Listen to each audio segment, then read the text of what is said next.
경제가 6개월째 부진한 흐름을 이어가고 있다고 정부가 판단했습니다. 반도체 업황 부진에 이어서 일본 수출 규제와 사우디아라비아의 원유 시설 피격 등 불확실성이 확대됐습니다. 경제협력개발기구 OECD가 올해 우리나라의 경제 성장률을 넉 달 만에 또 내렸습니다. 다만 정부의 확장적 거시 정책으로 인해서 내년 성장세는 더 확대될 것으로 전망했습니다. 민간 택지 분양가 상한제 시행을 앞두고 서울 강남에 이어서 마포, 용산, 성동 등 강북의 신축 아파트값 집값이 들썩이고 있습니다. 서울 핵심 지역의 새 아파트 공급이 마를 거란 우려 때문으로 보입니다. 이동 제한 조치가 해제된 지 하루 만에 오늘 오전 경기도 파주 농장 두 곳에서 아프리카 돼지열병 의심 신고가 들어왔습니다. 농림부는 현장에서 방역반들이 시료를 채취하고 있다고 밝혔습니다. 이상 이 시각 주요 뉴스입니다.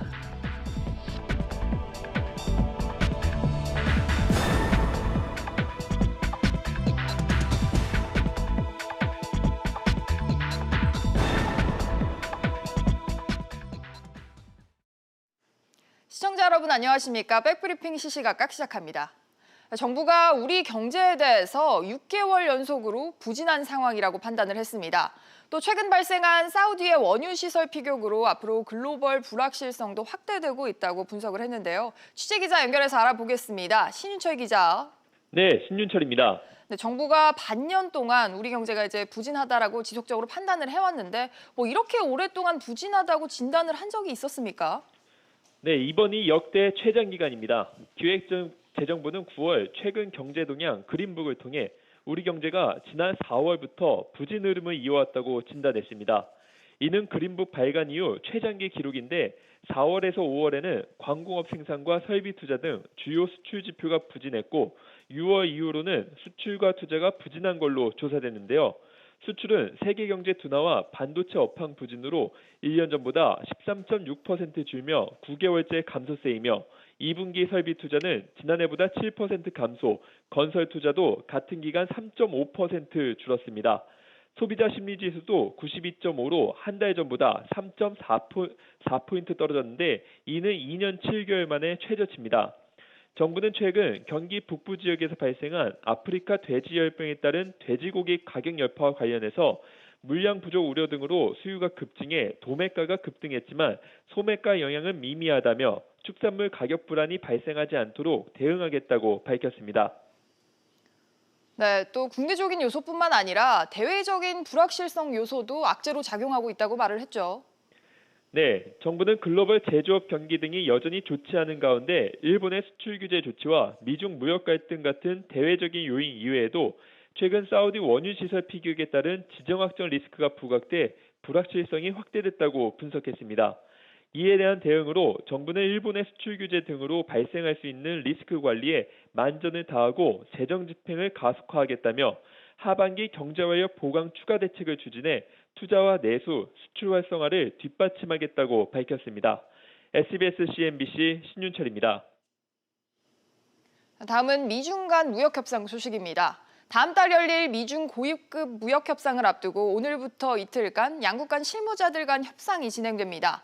이런 가운데 미국이 우리나라를 예비 불법 어업국으로 지정을 했다고 하는데요. 이 내용도 취재기자 연결하겠습니다. 류정훈 기자. 네, 류정훈입니다. 네, 오늘부터 미중 간의 차관급 실무자들 간 만남이 시작되죠. 어떤 이야기가 오갈 것으로 보입니까? 네, 오늘 랴오민 중국 재정부 부부장이 30명의 실무자와 함께 미국 워싱턴 DC에 위치한 미국 무역대표부 USTR을 방문했는데요. 미국에선 제프리 게리시 USTR 부대표가 협상에 나섰습니다. 이틀간의 협상에는 두 번의 협상 세션이 있는데요. 이 과정에는 양국의 농업 문제와 중국의 지식재산권 보호 강화, 중국 기업으로부터의 미국 기술 강제 이전 문제 등이 다뤄질 예정입니다. 네, 이번 만남은 다음 달 열릴 고위급 회담의 전초전 성격이지 않습니까? 양국이 협상을 앞두고 기싸움을 계속 벌일까요? 네, 미국이 홍콩 시위를 중국 압박용 카드로 꺼내들었는데요. 미국 하원의장인 낸시 펠로시가 홍콩 인권과 민주화 법안 통과를 서두르겠다고 예고했습니다. 이에 중국 정부가 강력하게 반발했는데요. 경상 중국 외교부 대변인은 홍콩 문제를 두고 중국 내정을 간섭했다면서 어떠한 외부 세력의 간섭도 용납할 수 없다고 비판했습니다. 또 일각에선 미중 무역 전쟁에 직격탄을 맞은 중국 통신장비 업체 화웨이가 국제사이버보안기구인 국제침해사고대응팀 협의회에서 잠정 퇴출당했습니다. 이런 가운데 미국이 우리나라에 대해서 취한 조치도 새로 소식이 들어온 게 있는데 미국 정부가 우리나라를 예비 불법 어업국으로 지정을 했다고요? 네, 그렇습니다. 미국 상무부 산하 해양대기청이 우리나라를 예비 불법 어업국, 예비 IUU 어업국으로 지정했다고 홈페이지를 통해 밝혔는데요. 우리나라가 예비 IUU 어업국으로 지정된 것은 2013년 이후 두 번째입니다. 이번에는 우리나라 원양어선인 서든오션호와 홍진 701호가 2017년 12월 폐쇄 통보가 내려진 남극 수역에서 조업한 것이 발단이 됐는데요. 예비 불법 어업국은 별다른 시장 제재 조치는 없지만 미국이 앞으로 2년간 우리 개선 조치에 대해 적격, 비적격 판정을 내리게 됩니다. SBS CNBC 류정훈입니다. 정부가 경제통계분과위원회를 열고 우리나라의 경기 정점이 언제였는지를 판단하기로 했습니다. 지난 6월에 경기 정점이 언제인지 논의했지만 판정을 보류한 바 있습니다. 이 내용도 취재기자 연결해보죠. 김성현 기자. 네, 김성현입니다. 네, 정부가 우리 경기가 언제 하강 국면에 들어섰는지 이걸 판단한다고요? 네, 그렇습니다. 오늘 국가통계위원회는 최근 경기 순환기의 기준 순환일 설정 안건을 상정하는데요. 정부가 이번에 정점으로 찍는 시점이 곧 경기가 하강 국면에 들어선 시점이 되는 겁니다. 현 경기 상황을 보여주는 경기동행지수 순환 변동치 기준으로는 지난 2017년 3월에서 5월과 2017년 9월이 정점인데요. 고점이 두 개인 경우 통상 뒤에 있는 시점을 정점으로 보게 됩니다. 국내 총생산으로도 3.8% 성장했던 2017년 3분기가 정점으로 보입니다. 네, 그런데 이 판단을 앞서 정하려고 했었는데 왜 지금으로 이렇게 미뤄진 겁니까? 네, 정부는 당초 올 상반기에 판단하려고 했는데요. 이를 위해 통계청은 지난 6월 경제통계분과위원회를 열어 이 사안을 논의했지만 판단을 보류하기로 했습니다. 경기 저정점으로 찍은 시점으로부터 공식 발표 시점까지 통상 평균 3년이 걸렸는데 아직 2년밖에 안 됐기 때문에 여유가 있다는 게 정부 설명인데요. 하지만 이를 두고 통계청이 경제정책 실기 비판을 염려하는 청와대 눈치를 본 결정에는 해석이 나오고 있습니다. 경기가 하강 국면에 들어선 2017년 3, 4분기에 정부는 급격한 최저임금 인상 등의 정책을 폈고 이런 정책이 경기 하락을 부추겼다는 비판이 나올 수 있기 때문입니다. SBS CNBC 김성현입니다. 경제협력개발기구 OECD가 우리나라의 성장률 전망치를 또 한 번 다시 낮췄습니다. 앞서 국내외 기관들이 성장률 전망을 잇따라 하향 조정했는데 경기 침체 우려감이 더 커지고 있다는 얘기입니다. 관련 내용을 김현우 기자와 함께 짚어보겠습니다. 김 기자. 네. OECD가 이번에는 우리 경제 성장률을 얼마로 낮춘 거예요? 네, OECD는 어제 중간 경제 전망을 발표하면서 우리나라 올해 경제 성장률을 2.1%로 전망했습니다. 지난 5월 2.4%에서 넉 달 만에 0.3%포인트 낮춘 건데요. 네. OECD는 우리나라 올해 성장률 전망치를 지난해 11월 2.8%로 잡은 후 계속 낮추고 있습니다. 내년 성장률도 기존보다 0.2%포인트 낮춘 2.3%로 전망했습니다. 그런데 OECD에 앞서서는 최근에 국내외 기관들이 잇따라서 우리나라의 경제 성장률을 좀 낮췄잖아요. 네, 그렇습니다. 국제금융센터에 따르면 대다수 해외 투자은행 IB들이 올해 우리나라 경제 성장률을 1%대로 전망했습니다. 시티와 노무라는 1.8%, 골드만삭스와 JP모건 등은 1.9%로 전망했습니다. 그나마 HSBC 등이 2% 초반 전망치를 내나 평균은 2%에 머물렀습니다. 국내 연구기관 중에는 한국경제연구원이 전망치를 2.2%에서 1.9%로 낮춰 1%대 전망치를 처음으로 내놨습니다. 현대경제연구소, LG경제연구소 등도 2%대 초반으로 전망하고 있는데요. 네. 한국은행도 올해 성장률이 2.2%에 그칠 것으로 보고 있는데 2% 달성이 버거운 분위기입니다. 국내외에서 성장률 전망치가 줄줄이 떨어지면서 IMF가 다음 달 우리나라 성장률을 2.6%에서 대폭 낮출 것이라는 우려도 나오고 있습니다. 여기저기서 계속 낮추고 있지 않습니까? 네. 이렇게 우리나라 성장률 전망치 낮아지는 이유 어디서 찾아볼 수 있을까요? 네, 전 세계 경제 부진이 가장 큰 요인으로 보입니다. OECD는 올해 세계 경제 성장세가 글로벌 금융위기 이후 가장 낮을 것으로 전망했습니다. 미국과 중국의 무역 갈등, 브렉시트 등으로 불확실성이 커지면서 전 세계적으로 투자와 소비가 부진하다고 분석했습니다. 국내에서는 수출과 투자뿐만 아니라 소비까지 위축되고 있습니다. KDI는 이번 달 경제 동향에서 경기 부진의 주요 원인을 수요 위축으로 꼽았습니다. 소비자 물가 상승률도 0%대에서 지난달 마이너스까지 떨어졌는데요. 이대로 가면은 물가 하락과 경기가 침체되는 디플레이션이 발생할 것이란 우려까지 나오고 있습니다. 아무래도 성장률 전망치와 관련해서는 우리 기업들에 대한 우려도 커질 것 같아요. 네, 우리 기업들에 대한 신뢰도도 떨어지고 있습니다.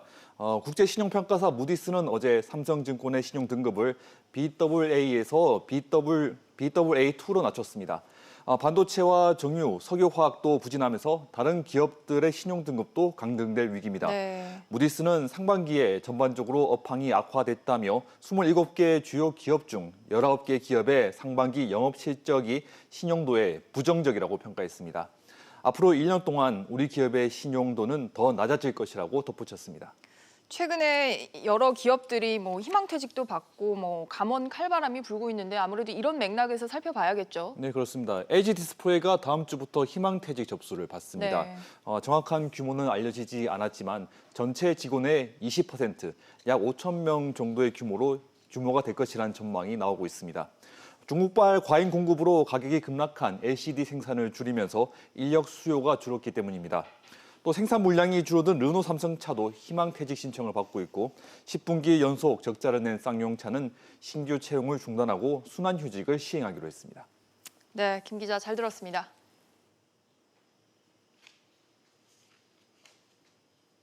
앞으로 실업이나 폐업 등 불가피한 사유로 대출을 연체할 위험이 커진 경우에는 최장 6개월 동안 원금 상환을 유예해주는 제도가 시행됩니다. 은성수 금융위원장은 오는 23일부터 시행되는 연체위기자 신속지원제도와 미상각 채무 원금 감면제도 내용을 담은 신용회복지원제도 운영 방안을 발표했습니다. 대상은 본인의 귀책 사유가 크지 않은 상환 능력 감소로 연체가 발생했거나 연체 우려가 있는 다중채무자입니다. 금융당국은 이들이 상환 능력을 회복할 때까지 6개월간 원금 상환을 유예해줄 전망입니다.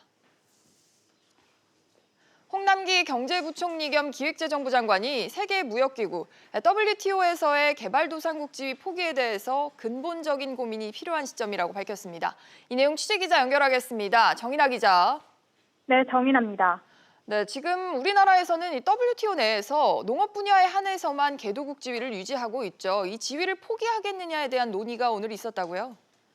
네, 홍남기 경제부총리는 대외경제장관회의에서 WTO 내 다른 개발도상국들이 우리나라의 개도국 특혜에 대해 문제를 제기하고 있는 경우가 많아지고 있다면서 이 특혜를 유지할 수 있을지에 대한 근본적인 고민이 필요한 시점이라고 밝혔습니다. 도널드 트럼프 미국 대통령이 지난 7월에 비교적 발전한 국가가 WTO에서 개도국 지위를 인정받는 것에 대해 문제를 제기한 이후 우리 정부가 개도국 지위에 대해 공식적으로 논의한 건 이번이 처음입니다. 현재 한국은 트럼프 대통령이 제시한 비교적 발전한 국가의 4가지 기준에 모두 해당됩니다. 네, 근본적으로 고민해 보겠다는 건 사실상 이 WTO의 개도국 지위를 포기하겠다 이런 얘기로도 해석이 될 수 있을 것 같은데요. 네, 홍 부총리는 WTO 개도국 지위 포기에 대한 정부의 방침이 아직 결정된 건 아니라면서 다음 달 중 대외경제장관회의를 열고 결정을 내릴 방침이라고 밝혔습니다. 아울러 현재 진행 중인 쌀 관세화 검증 결과에 개도국 지위 포기 여부가 영향을 끼치진 않을 것이라고 덧붙였습니다. 현재 미국과 중국, 베트남을 비롯한 5개 국가가 우리나라의 쌀 관세율에 대해 WTO에 문제를 제기하고 쌀 관세화 협의를 하고 있는데요. 홍 부총리는 현재 협의가 마무리 단계에 있으며 513%의 관세율을 그대로 유지해 농업에 추가적인 부담은 없을 전망이라고 밝혔습니다. 지금까지 정부서울청사에서 SBS CNBC 정인아입니다. 다음 소식입니다. 아프리카 돼지열병 발병 나흘째인 오늘 경기도 파주에서 추가 의심 신고가 접수가 됐습니다. 현장에는 방역 담당관이 급파됐다고 하는데요. 취재기자 연결합니다. 네, 엄하은 기자. 네, 엄하은입니다. 의심 신고가 추가로 접수가 됐다고요? 네, 오늘 오전 경기도 파주에 있는 농장 2곳에서 아프리카 돼지열병 의심 신고가 접수됐습니다. 농림축산식품부는 해당 농장에서 각각 돼지 2마리와 6마리가 폐사했다고 밝혔는데요. 두 농장은 첫 번째 확진 판정이 나온 농가에서 40에서 50km가량 떨어져 있습니다. 방역당국은 오전 9시경 해당 농장의 검역관들을 보내 정밀검사를 진행 중이며 결과는 오늘 저녁쯤 나올 것으로 보입니다. 네, 현재 방역은 어떻게 진행이 되고 있습니까? 네, 정부는 파주와 연천 발병 농장을 포함해 반경 3km 이내 농장에 있는 돼지 만여 마리를 살처분하고 있습니다. 오늘 내 완료하겠다는 계획인데요. 오늘 추가 의심 신고가 접수된 파주는 중점 관리 지역으로 지정돼 있어 방역막이 새로 뚫린 것은 아닙니다. 중점 관리 지역인 연천과 파주 등 6개 시군은 다음 달 8일까지 돼지 외부 반출이 금지되는데요. 이 지역을 제외한 나머지 경기도와 인천 지역은 오는 24일까지 돼지 반출이 제한됩니다. 방역당국은 특히 차량 역학 농가, 그러니까 발생 농장을 드나든 차량이 방문한 농가 430여 곳에 집중하고 있는데요. 이들 농가를 포함해 모두 2천여 곳에 대해 다음 달 4일까지 정밀 조사를 진행 중입니다. SBS CNBC 엄하은입니다.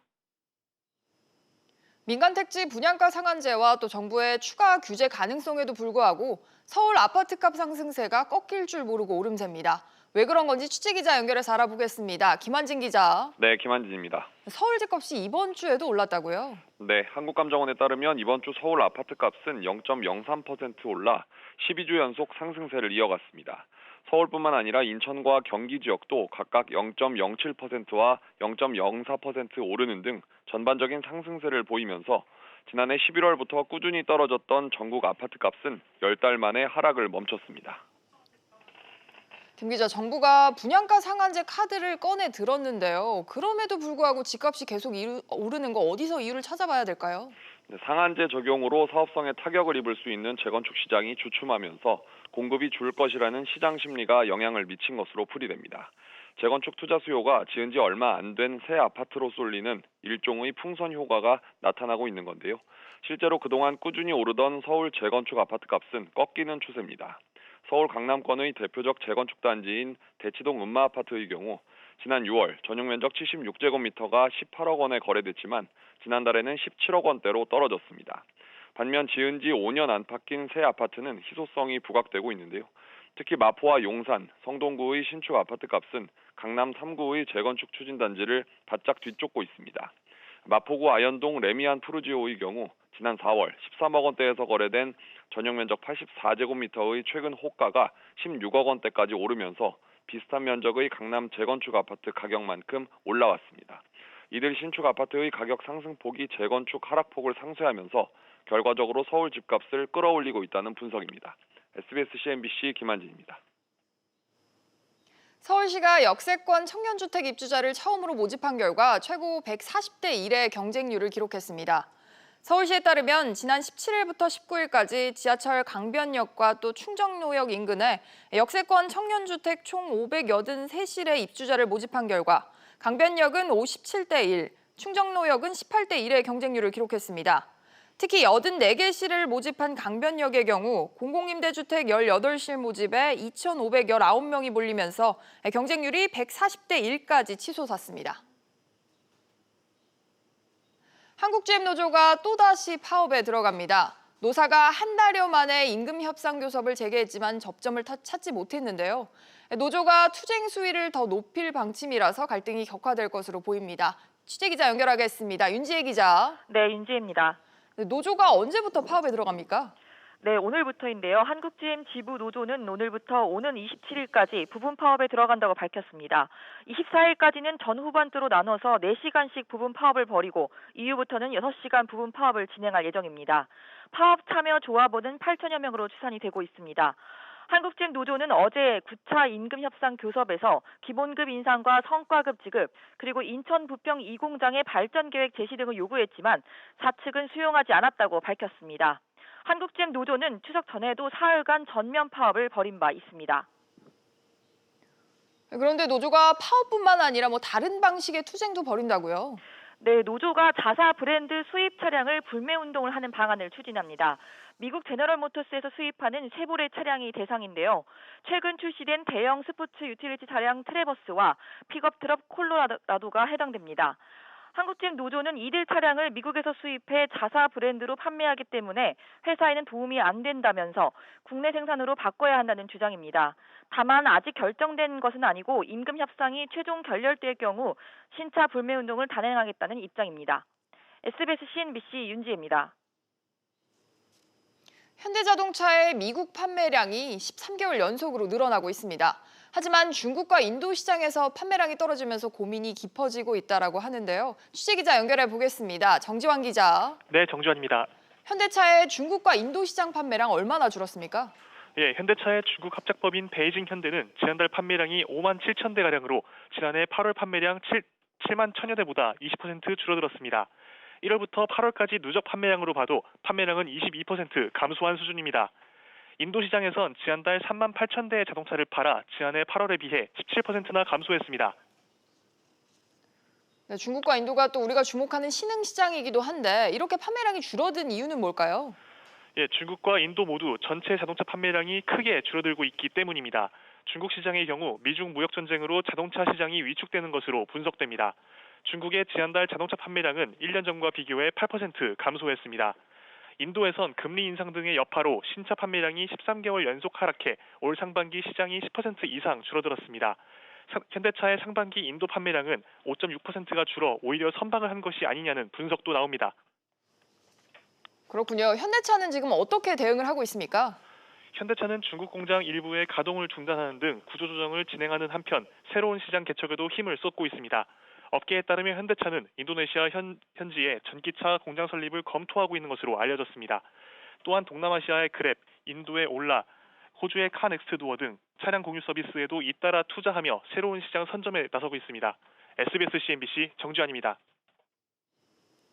금융당국이 우리은행에 중징계를 내렸습니다. 약 4만 건의 고액 현금 거래를 당국에 제때 보고하지 않았다는 이유에서입니다. 취재기자 연결해보죠. 박규준 기자. 네, 박규준입니다. 네, 제재 내용부터 구체적으로 설명을 해주시죠. 네, 금융감독원은 어제 제재심의위원회를 열고 고액 현금 거래 보고 의무를 위반했다는 이유로 우리은행에 기관경고 제재를 내렸습니다. 이 법상 금융사는 2천만 원이 넘는 고액 거래가 이루어지면 30일 내로 금융당국에 보고를 해야 하는데요. 이 기간을 어기고 뒤늦게 보고를 한 겁니다. 이 같은 보고 누락건이 약 4만 건에 달합니다.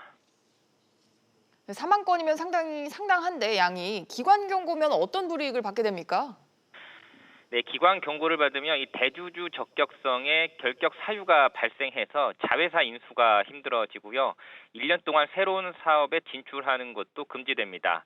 우리은행은 지난해 새로운 전산 시스템 도입 과정에서 이 벌어졌던 단순한 전산 착오였다는 주장을 해명을 펼치고 있는 것으로 알려졌는데요. 하지만 금융당국은 이번 위반 건수가 4만여 건으로 대규모이기 때문에 내부 통제 자체에 결함이 있다고 판단한 겁니다. SBS CNBC 박규준입니다. 저소득과 저신용층을 위한 정책 금융상품 햇살론 17의 공급 규모가 현 2천억 원에서 올해 안으로 4천억 원까지 늘어날 전망입니다. 금융당국은 햇살론 17에 대해서 연 17.9%라는 높은 금리란 우려가 일부 있지만 대부업보다 금리가 낮고 은행 대출이란 점이 부각되면서 실제 수요가 예상치를 웃돌고 있다고 설명했습니다. 또 금융당국은 내년 1월부터 미취업 청년과 대학생을 지원하는 금융상품인 햇살론 뉴스를 출시해서 최대 1,200만 원을 연 3에서 4%대 금리로 대출해줄 방침입니다. 경찰이 경쟁업체의 전기차 배터리 기술을 유출한 의혹을 받는 SK이노베이션을 추가로 압수수색 중인 것으로 알려졌습니다. 서울지방경찰청 국제범죄수사대는 오늘 오전 10시 서울 종로구의 SK이노베이션 본사 등 두 곳의 수사관을 보내서 압수수색을 실시하고 있다고 밝혔습니다. 이번 압수수색은 지난 17일에 이루어진 데 이어서 두 번째로 경찰 관계자는 자료를 추가로 확보하기 위한 것이라면서 향후 압수 자료를 분석하는 등 계속 수사를 이어갈 예정이라고 말했습니다. 증시 상황입니다. 현재 국내 증시 양지수 모두 상승하고 있습니다. 코스피가 0.28% 오름세로 2086포인트 보여주고 있고요. 코스닥 역시 0.26% 상승 흐름 보이며 647포인트 나타내고 있습니다. 오늘 눈에 띄는 종목들 함께 살펴보시죠. 지금 D램 재고가 감소하고 낸드 가격이 상승함에 따라서 삼성전자가 연이은 상승세를 보여주고 있습니다. 현재 0.61% 오름세를 보이며 49,450원에 거래되고 있습니다. 셀트리온 헬스케어 같은 경우에는 3분기 호실적 전망의 상승세인데요. 트룩시마 매출이 본격화되고 또 램시마 가격 하락세 완화 등의 이유로 현재 2.57% 상승세 보여주고 있습니다. 두산중공업 같은 경우에는 소폭 하락세 보여주고 있습니다. 세계 5번째로 발전용 대형 가스터빈을 국산화 눈앞에 두고 있다고 하지만 오늘 1%가량 하락 흐름 보여주고 있습니다. 다음으로 우리금융지주입니다. 0.4% 오름세를 보이며 12,450원에 거래가 되고 있고요. 헬릭 스미스 같은 경우에 4.23% 많이 빠지고 있습니다. 지금 다음 주 치료제인 엔젠시스 임상 3상 데이터 발표를 앞두고 하락세를 보여주고 있는데요. 17만 6,200원에 거래되고 있습니다. 지금까지 증시 상황이었습니다. 오늘 준비한 소식은 여기까지입니다. 시청해주신 여러분 고맙습니다.